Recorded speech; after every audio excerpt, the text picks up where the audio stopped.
Midi 54 sur Europe 1, vous avez reconnu la petite musique qui annonce l'ouverture de la page sportive avec un seul être qui vous manque et tout est dépeuplé, ça c'est du Lamartine. Eh bien, il pourrait parfaitement s'appliquer au Paris Saint-Germain pour les 3 semaines à venir.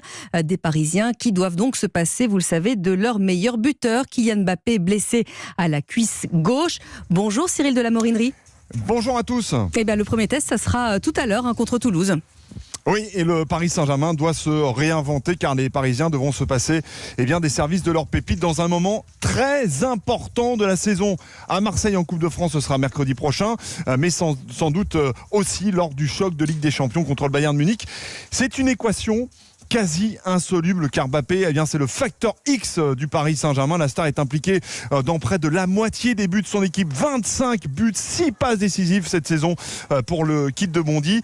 Paris remporte évidemment plus de matchs quand il est là que quand il n'est pas là, même si dernièrement le Paris Saint-Germain s'est incliné à 2 reprises malgré sa présence. Alors la blessure de Kylian Mbappé était-elle évitable ? Le Français a repris l'entraînement 72 heures seulement après la finale de la Coupe du Monde. Écoutez la réponse de l'entraîneur parisien Christophe Galtier. Je ne pense pas que Kylian ait trop joué. Et est-ce que c'était évitable ? À partir du moment où vous jouez, il y a toujours une part de risque.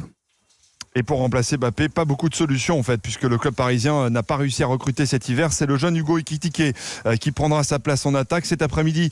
Il ne sera pas épaulé par Neymar, lui aussi blessé, qui reprendra l'entraînement en début de semaine prochaine. Il y aura quand même Lionel Messi. Ce sera la grande star de ce match cet après-midi. En tout cas, c'est la première fois depuis décembre 2021 et un match à Lorient que Paris est privé à la fois de Kylian Mbappé et de Neymar. Merci beaucoup Cyril. Début du match à 17h en fil rouge évidemment sur Europe 1, tout comme 3 Lyon, ce sera à 19h. Et puis Rennes qui reçoit Lille à 21h.